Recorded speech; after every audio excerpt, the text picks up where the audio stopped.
여러분은 어떻게 한 주일 동안 어떻게 샀습니까? 위의 것을 좀 생각하면서 하늘을 바라보며 샀습니까? 아니면 땅의 것만 열심히 무엇을 뭘까, 입을까, 마실까 하며 사셨나요?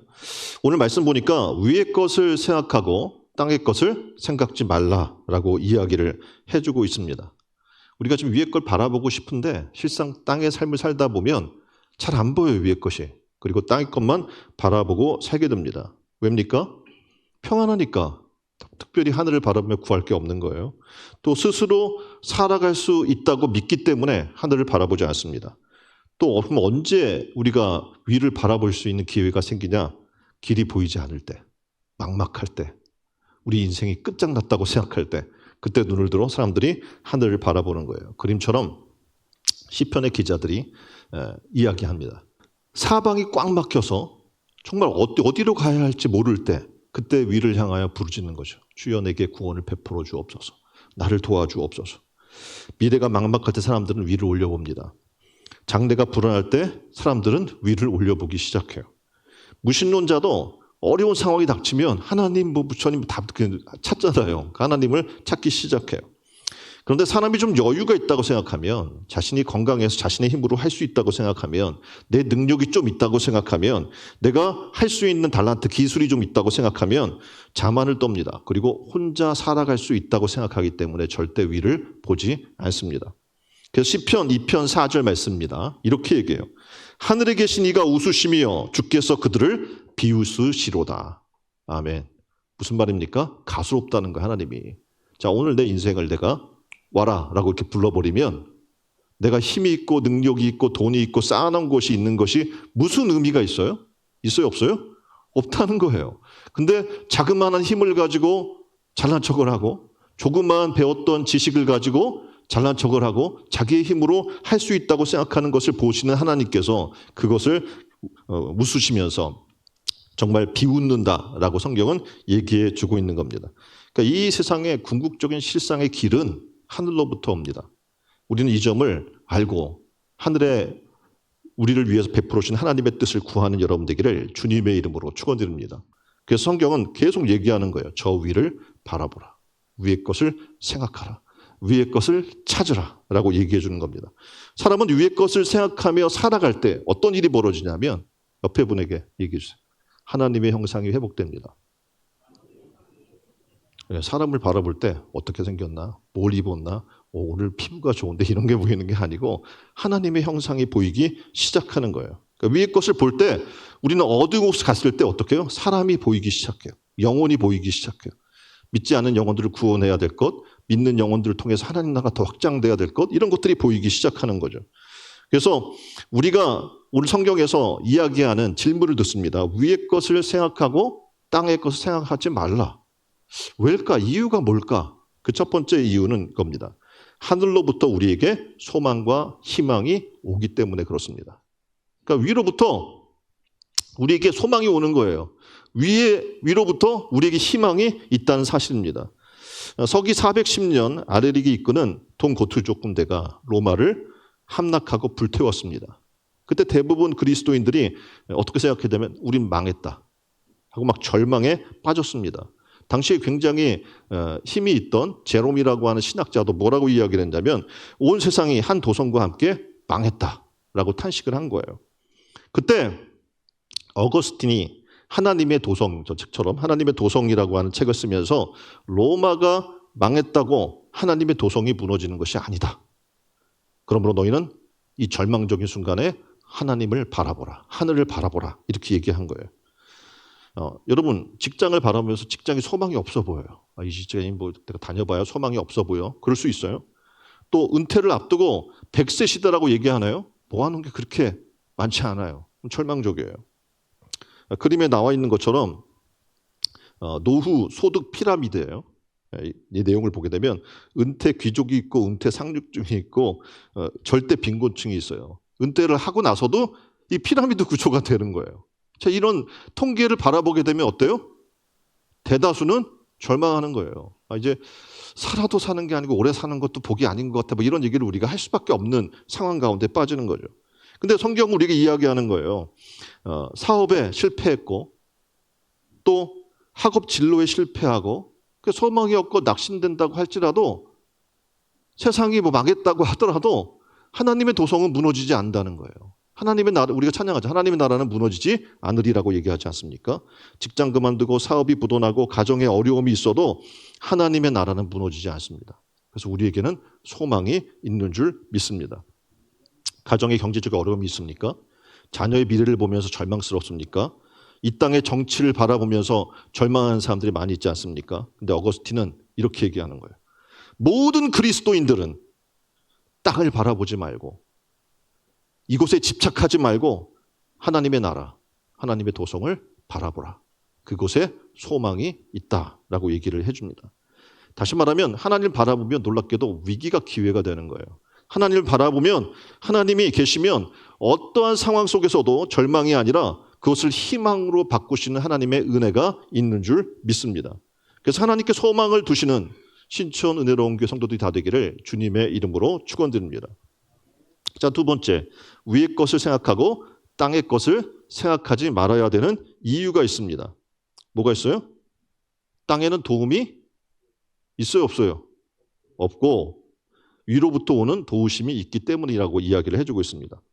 시편 146편 3절로 4절 말씀입니다. 이렇게 얘기해요. 귀인들을 의지하지 말며 도울 힘이 없는 인생도 의지하지 말지니. 이유가 있어요. 4절에 뭐라고 얘기하냐면 그 호흡이 끊어지면 흙으로 돌아가서 당일에 그 도모가 소멸되리라. 아멘. 야, 뭐 능력 있는 사람 있나요? 뭐 사회적으로 뭐 우리가 흔히 이야기하는 부유층이에요. 뭐 재력도 있고 명예도 있고 명성도 있고 세상에 권세도 있어요. 자, 이 사람한테 내가 줄을 대면 잘 될 것 같아요? 안 될 것 같아요? 잘 될 것 같잖아요. 줄을 잘 서야 될 것 같아요. 그런데 오늘 성경은 얘기를 하는 거예요. 뭐라고 얘기합니까? 귀인들, 그런 귀족들을 의지하지 말래요. 그 도울 힘이 인생은 있는 게 아니다. 왜냐하면 그 인생은 호흡이 끊어져요. 어디로 돌아가요? 흙으로 돌아가서 당일에 그 소모가 끝나는 거예요. 오늘 하나님이 그 부자나 그 권력 있는 자나 힘 있는 자를 그만 이야기하면 그 사람은 그 당일에 소모가 끝나버리는 거예요. 다시 말해서 연약한 자라는 거예요. 그런 사람을 의지하지 말라는 거예요. 우리가 의지할 대상은 누굽니까? 성경은 이야기합니다. 그래서 시편 104편 29절에 이렇게 얘기해 주고 있어요. 주께서 저희 호흡을 취하신 즉 저희가 주고 본 흙으로 돌아가나이다.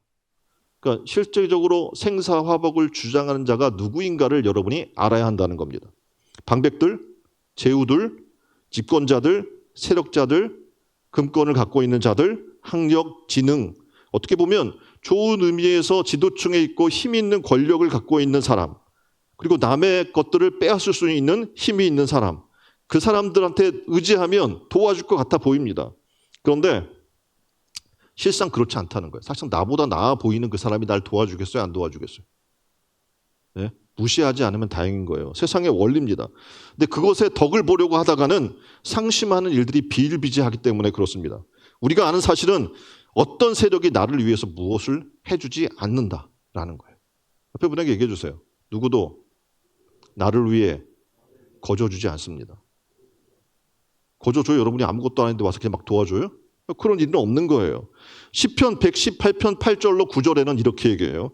여호와께 피하는 것이, 누구에게 피하는 것이? 여호와께 피하는 것이 사람을 신뢰하는 것보다 나으며, 여호와께 피하는 것이 뭐 하는 것이? 여호와께 피하는 것이 고관들을 신뢰하는 것보다 낫도다. 아멘.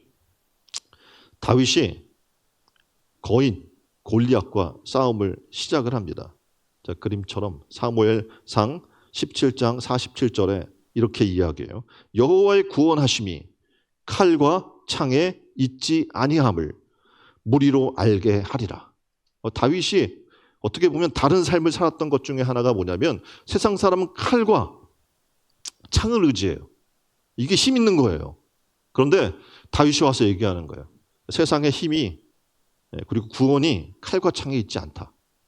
만군의 여호와의 이름에 있다. 이것을 사람으로 알게 하리라 라고 싸움에 도전합니다. 시편 121편 1절로 2절에는 이렇게 얘기하는 거예요. 도움이 어디서 오는가? 내가 산을 향하여 눈을 들리라. 나의 도움이 어디서 올꼬? 나의 도움이 천지를 지으신 여호와에게서로다. 아멘. 믿으십니까? 그렇다면 위를 바라봐야죠. 근데 우리는 듣고도 다시 돌아가서 땅만 바라보고 사는 거예요. 어디에 돈이 생길까? 주식일까? 아니면 집을 장만하는 걸까? 아니면 내가 좀 더 뭐 돈을 벌어서 뭘 할까? 그러니까 세상만 바라보고 사는 우리의 삶의 모습에서 과연 나의 도움이 여호와에게서로입니다 라고 이 다윗처럼 고백할 수 있는 삶이 있느냐는 겁니다. 저 높은 것, 인생의 모든 근본적인 도움은 저 높은 것, 하나님의 나라에서 또 그 높은 곳을 바라보며 하늘에는 그리스도께서 하나님 보좌 우편에 앉아 계신다고 얘기하고 있어요. 그리고 우리를 위해 중보하고 계신 거예요. 골로새서 3장 1절 말씀입니다. 그러므로 너희가 그리스도와 함께 다시 살리심을 받았으면 위의 것을 찾으라. 거기는 그리스도께서 하나님 우편에 앉아 계시느니라. 아멘. 그래서 스데반 집사는 순교를 당하면서 하늘나라를 바라봅니다. 위를 바라봐요. 그랬더니 거기에 보좌 우편에 앉아 계신 예수님을 만나게 된 거예요. 그리고 죽음과 또한 수많은 돌 던지는 그 고통과 아픔 가운데에서도 웃으면서 그 천국을 맞이하는 거예요. 어떻게 그럴 수 있습니까? 바로 위를 바라볼 수 있는 삶이 있기 때문에 그렇습니다. 땅의 것들은 살다가 보면 잠깐의 유익과 잠깐의 만족과 잠깐의 기쁨을 줄 수 있어요. 그런데 문제는 뭐냐면 그것은 결국은 절망하게 하는 거예요, 우리를. 자, 키가 작습니다. 어때요? 키를 늘릴 수 있나요? 예? 그거 어떻게 했어요? 유전적으로 그렇게 태어난 걸. 근데 막 잡아 늘리고 뭐 영양분을 공급하고 뭐 별의별 요즘 시술 방법 있잖아요. 뼈를 쪼개가지고 늘려놔. 그래서 그 안에다가 또 메꾸게 만드는 거예요. 막 그런 여러 가지 방법들을 하지만 실상 늘릴 수 없어요. 그럼 그거를 생각할 계속하면 절망적인 거죠. 자, 가진 것이 없는 집안에 태어난다요. 절망적이에요. 이웃을 바라보고 잘 사는 사람을 바라보면 야, 저 금수저들은 뭐야? 라고 절망할 수밖에 없는 거예요.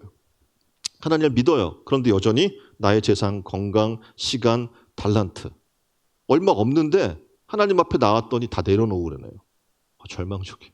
이게 믿는 게 맞을까? 왜 다 내려놓으래? 라고 생각을 하는 거예요. 근데 놀랍게도 이야기하는 거 위의 것을 생각하고 땅의 것을 생각지 말라. 이게 믿는 사람들의 삶임을 얘기하는 겁니다.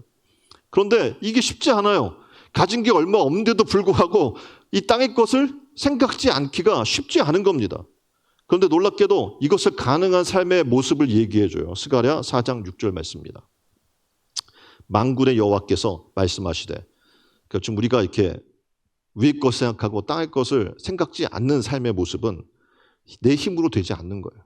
내 힘으로 되지 아니하며 능력으로 되지 아니하며 오직 나의 영으로 되느니라. 아멘. 그래, 하나님의 성령이 여러분 가운데 임하면 그 영이 영적인 것을 생각하게 하는 거예요. 위의 것을 생각하게 하는 거예요. 영원히 우리가 거할 그 천국을 소망하게 되는 줄 믿습니다. 우리는 세상에 조그만 것을 갖기 시작하면 욕심이 생기기 시작해요. 조그만 땅의 것들을 가지면 땅을 갖거나 또 여러분이 집을 갖거나 재산을 소유하기 시작하면 그 작은 것 때문에 포기가 안 되는 거예요. 영원한 것이 얻기 위해 땅의 것을 포기가 안 되는 거죠. 작은 지식, 작은 능력, 이 모든 것은 사실상 이 영원한 것을 얻기에는 불가능하거든요. 그러면 성경은 놀랍게도 영원한 것을 얻기 위해서 어떻게 하라고 얘기합니까? 전능하신 하나님 바라보라는 거예요. 위의 것을 바라보라는 거예요. 거기에 실제적 도움이 있다고 우리에게 얘기해 주시는 겁니다. 펠리칸 박사라는 사람이 이렇게 얘기해요. 땅을 바라보면 비관주의가 될 수밖에 없다. 그러니까 우리가 사람을 살다 보면 비관주의 사람들을 되게 많이 만나잖아요. 이게 뭐야? 정치가 뭐야? 사회 구조가 뭐야? 근데 여러분 딴 나라 가보세요. 우리나라 엄청 잘 살아요. 네? 이렇게 부를 누리고 이렇게 개인을 보호해주고 이런 나라가 어디 있습니까? 그런데 어떻게 해요? 땅을 바라보면 비관주의자가 되는 거예요. 이상하게 우리나라는 되게 행복하고 잘 사는 나라인데 불행 지수를 보면 높아요. 왜일까요? 네, 잘하시네. 비교하기 때문에 그래요. 하나님의 은혜를 바라보고 위를 바라보고 살면 비교할 게 없거든요. 하나님의 은혜예요. 모든 것이 하나님의 은혜예요. 그렇죠? 좋은 계절을 주신 것도 하나님의. 지금 4계절을 가지고 있는 나라가 있어요, 많이? 없죠. 그러니까 4개의 계절을 다 1년에 누릴 수 있다는 것. 이거 복이에요? 아니면 4번 계절을 바꾸면서 옷도 바꿔야 되고 살림사이도 바꿔야 되고 막 이러니까 불편해요. 대답을 안 하지. 불편한가 보네. 복이에요, 복. 예. 어떤 나라에서는 어떻게 눈 한번 보려고 우리나라 와요, 겨울 때. 그렇죠? 여러분은 그냥 때 되면 눈이 와요. 그렇죠? 때 되면 비도 오고, 막 또 때 되면 막 태양볕 가운데서 살고, 때 되면 어떻게 봄이 돼서 그 초록빛의 그 물결도 우리가 바라볼 수 있고, 가을에 어떻게 해요? 단풍도 볼 수 있어요. 이런 은혜를 갖고 사는데도 이게 비관주의가 되는 거예요. 가을이면 가을이라 쓸쓸해. 겨울은 추워서 싫고, 여름은 더워서 싫고, 봄은 졸려. 뭐 이러면서 비관주의야. 다 주셔도 은혜가 안 되는 사람들의 삶을 사는 거예요. 그런데 하늘을 바라보면 다 기쁜 거예요. 사계절이 다 기뻐요. 모든 것이 다 하나님의 은혜임을 바라보며 사는 그런 즐거운 사람이 되는 거예요. 우리 신촌 은혜로운 교회는 그런 사람들이 다 되기를 주님의 이름으로 축원드립니다. 자, 세 번째, 위의 것 생각하고 땅의 것 생각하지 말아야 되는 이유가 있어요. 뭡니까? 자, 위의 것 생각하지 않으면 사람이 저속해져요. 한마디로 속된 사람이 되고, 속되다는 건 뭡니까? 거룩의 반대잖아요. 그렇죠? 더럽고 추악하다는 거예요. 땅은 온갖 악한 것들로 가득합니다. 근심, 걱정, 살인, 그래서 10가지 계명들을 우리가 보게 되면 어떻게 합니까? 우상을 숭배하고 남의 것을 탐하고, 그렇죠? 살인하고 간음하고 도적질하고 거짓말하고 이런 걸로 가득한 게 이 땅의 삶이란 말입니다. 그래서 누가복음 17장 33절로 35절에 우리 경고해요. 뭐라고 경고하냐면 롯의 처를 기억하라. 롯의 처가 누구예요? 소금 기둥이 됐죠. 왜요? 소돔과 고모라 성을 떠날 때 하나님께서 얘기해요. 야, 뒤돌아보지 마. 다시 말하면 미련 갖지 말라는 거죠. 그동안 쌓았던 재산에 미련 갖지 마. 집도 장만했는데 부동산 미련 갖지 마.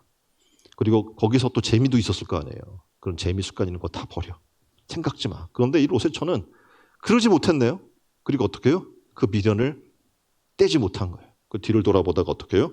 그림처럼 우측에 가면 이렇게 소금 기둥 모양으로 된 그 돌이 하나 있어요. 그렇게 됐다는 거예요. 자기 집과 재산에 집착하고 뒤돌아보다가 소금 기둥이 된 롯의 처를 기억하라. 우리에게 지금 얘기해 주는 거예요. 이 땅의 삶을 살면서 위의 것을 바라봐야 될 이유가 거기 있는 거예요. 롯의 처처럼 어떻게 해요? 우리도 이 땅에 썩어질 것에 같이 썩어진 존재가 될 수 있기 때문에 그렇습니다.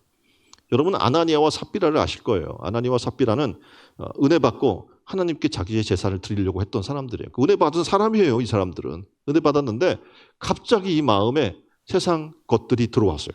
그래서 어떤 생각이 들어오냐면 자기의 재물과 이 돈을 다 갖다 바치면 난 뭘 먹고 사나? 이 염려가 들어온 거예요. 그 물질에 집착하기 시작했죠. 그러니까 다 내려올 수 있어요? 없어요? 없었던 거예요. 그리고 하나님 앞에 와서 거짓말을 해요. 결국 그들은 어떡합니까? 둘 다 죽게 되는 것을 성경은 우리에게 얘기해 주는 거예요. 또 성경에 보면 바울을 어려울 때 따라다니면서 섬겼던 데마라는 사람이 있어요. 근데 이 사람이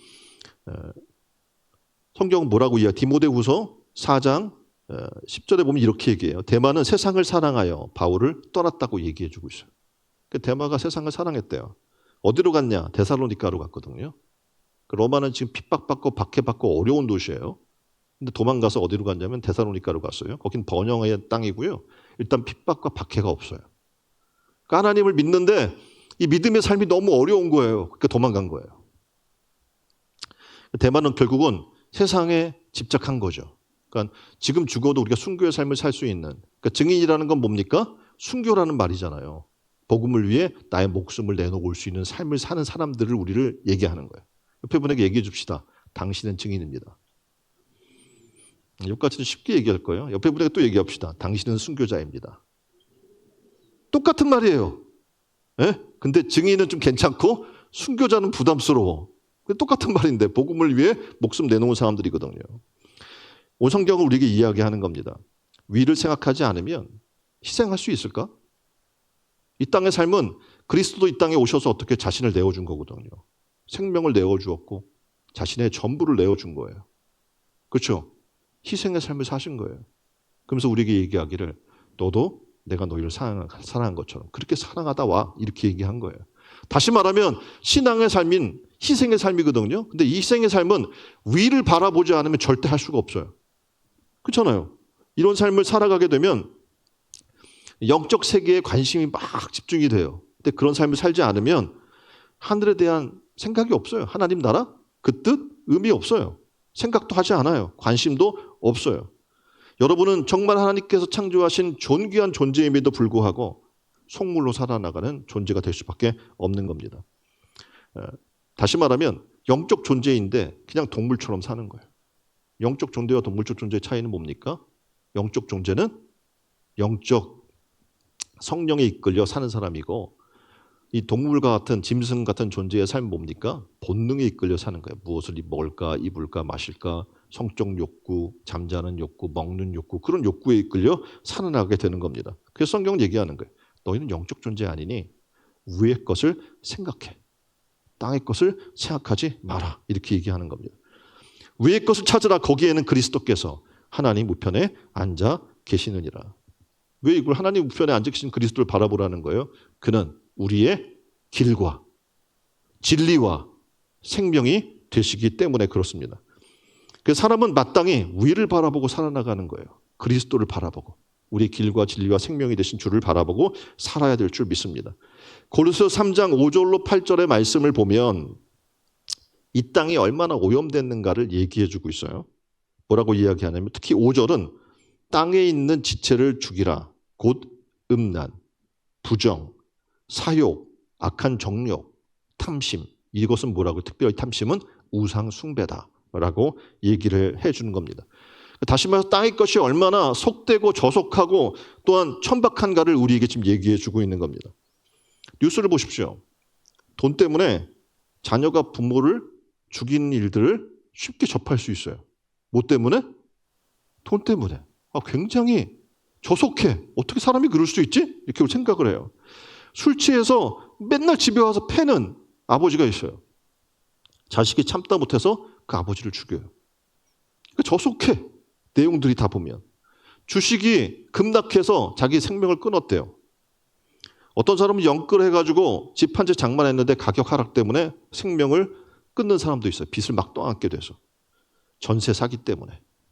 때로는 어떻게 매일같이 이런 일들이 반복되는 얘기를 우리는 듣고 그 저속한 세상 속에 우리는 살아가고 있어요.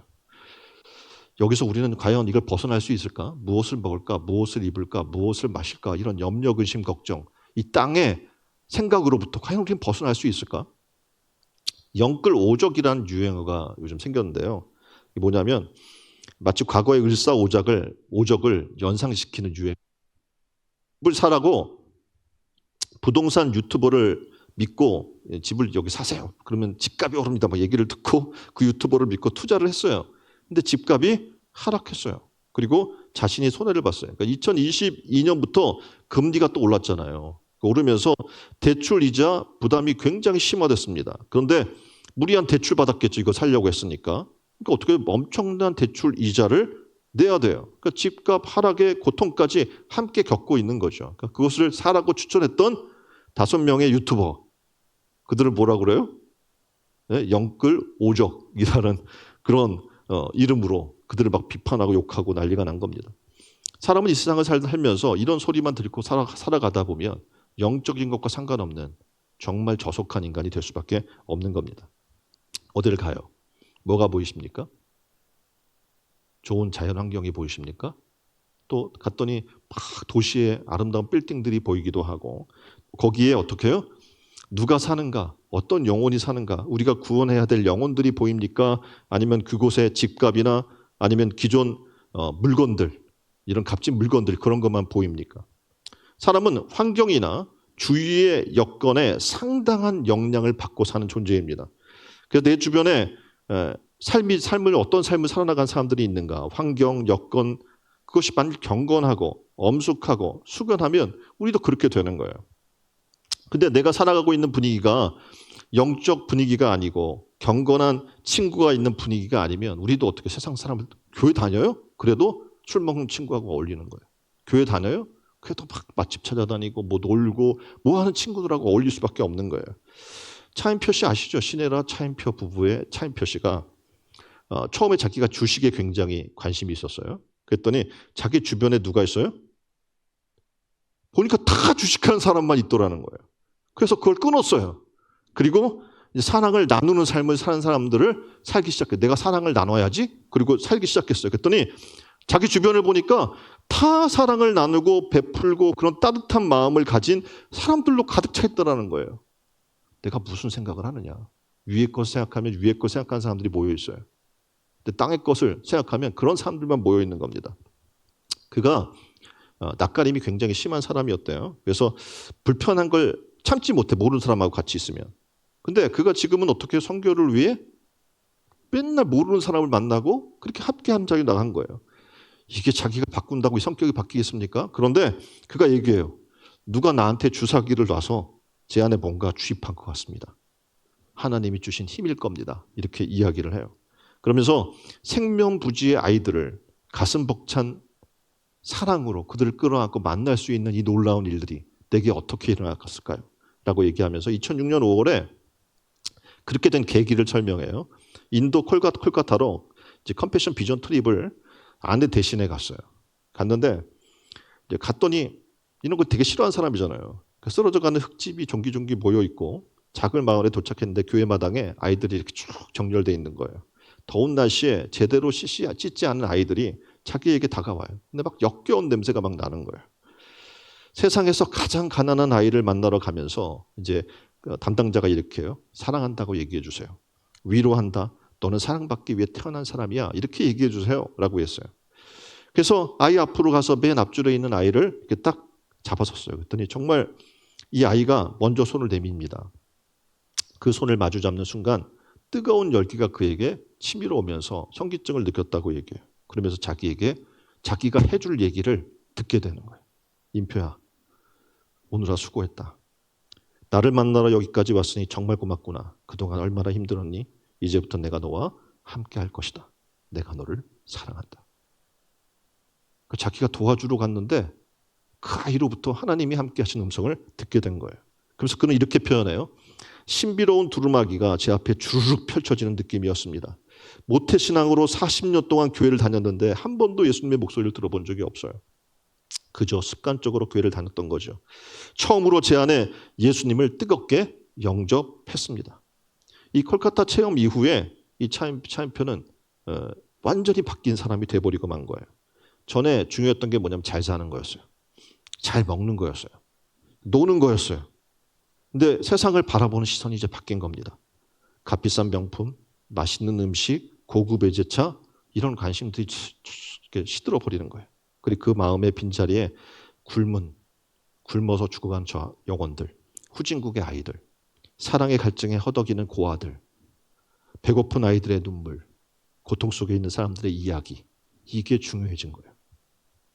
이 달라진 차인표를 고스란히 보여주는 하나의 물건이 있는데 뭐냐면 바로 여권이었습니다.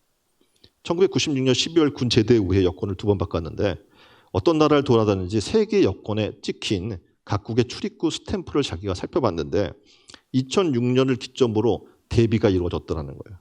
2006년 이전에는요, 당연히 놀고 먹는 걸 좋잖아요. 그러니까 미국, 유럽, 캐나다, 호주, 뉴질랜드 선진국을 찾아다닌 거예요.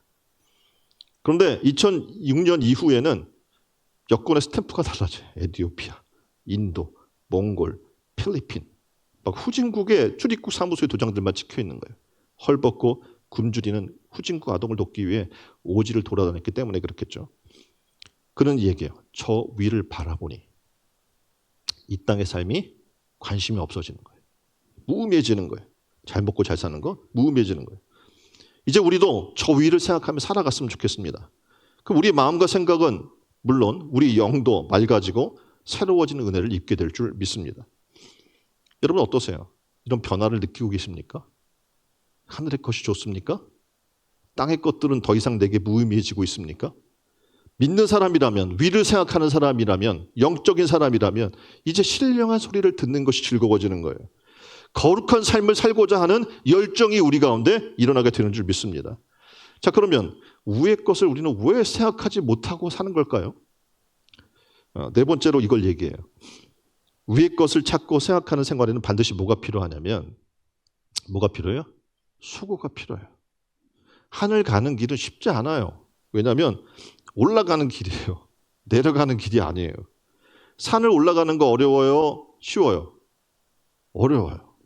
근데 내려갈 때는 참 쉽습니다. 힘 안 줘도 그냥 밀려 그냥 수르륵 내려가잖아요. 돈을 버는 게 어려워요? 쓰는 게 어려워요? 버는 게 어려워요. 네. 깨끗해지는 게 어려워요? 더러워지는 게 어려워요? 네. 깨끗해지는 거룩한 삶을 사는 게 어렵습니다. 수행하기는 힘들어도 타락하고 방탕하고 취해지기는 아주 쉬워요. 한순간에 무너지는 거거든요. 찬송 491장의 내용을 보게 되면 존슨 오트만이라는 사람이 작사를 했거든요. 저 높은 곳을 향하여 날마다 나아갑니다. 이 찬송의 가사는 빌립보서 3장 14절 표대를 향하여 그리스도 예수 안에서 하나님이 위에서 부르신 부름의 상을 향해 달려가노라. 이 내용의 근거를 두고 있어요. 그러니까 크리스천은 목표가 분명한 거예요. 저 하나님의 나라. 그걸 향해 표대가 되는 예수 그리스도를 향하여 달려나가는 삶을 사는 거예요. 그래서 수많은 고난과 시련이 우리 앞에 다가온다고 할지라도 천국 소망이 있어서 표대가 있어서 흔들리지 않는 삶을 살게 되는 겁니다. 그래서 오트만은 이 가사에서 이렇게 얘기해요. 험하고 높은 이 길을 싸우며 나아갑니다. 그래, 우리가 믿음의 삶은요 이런 거예요. 험하고 높아요. 그래서 이 길은 어떻게 하면서 가야 돼요? 싸움을 가야 되는 거예요. 그래서 사람들이 가다가 포기하고 내려가는 사람이 너무 많은 거예요. 여러분 이 사실을 기억해야 돼요. 그리고 어떻게 합니까? 저 높은 곳을 향하여 달려가기 위해 수고를 아끼지 않는 여러분 되기를 주님의 이름으로 축원드립니다. 오늘 안 되면 내일이라도 해내야 되는 거예요. 내일도 안 되면 모레 하면 되는 거예요. 그렇죠? 우리는 그 저 높은 곳을 향해 올라갈 거기 때문에 그래요. 그 한 걸음 한 걸음은 믿음이 문제인 거예요. 믿음이 없는 것이 문제라는 겁니다. 위의 것을 생각하는 삶에는 한 가지 조건이 붙는데 바로 뭐라고 얘기하냐면 수고예요. 이 수고가 없는 사람은 절대 어떻게 해요? 자신의 삶을 희생하지 않기 때문에 위의 것을 생각할 수도 없고 하나님의 나라를 얻을 수도 없게 되는 겁니다. 왜냐하면 저 높은 곳을 향해 가는 그 길은 오르막길이기 때문에 그렇습니다. 신앙생활을 하다가 보면 도중에 말씀드린 대로 자꾸 멈추거나 내려가는 사람들이 있어요. 이 사람들의 이유는 말씀드린 것처럼 오늘을 기꺼이 희생하려고 하는 삶의 자세가 없는 겁니다. 자, 위의 것 생각하는 사람은 어떤 자세가 생기냐면 오늘을 기꺼이 희생할 수 있어요. 뭘 위해서요? 하나님의 나라를 위해서. 그의 의를 위해서.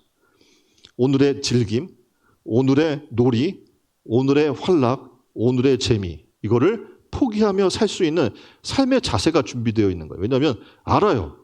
저 높은 곳을 향해서 가는 길은 쉬운 일이 아니고 수고가 따른다는 것을 알기 때문에 그렇습니다. 그래서 장차 주어질 하나님의 나라의 영광을 위해서 오늘 우리의 순환도 수고도 희생도 목숨도 기꺼이 버릴 수 있는 용기를 갖는 사람 옆에 분에게 얘기해 주십시다. 그게 바로 당신입니다.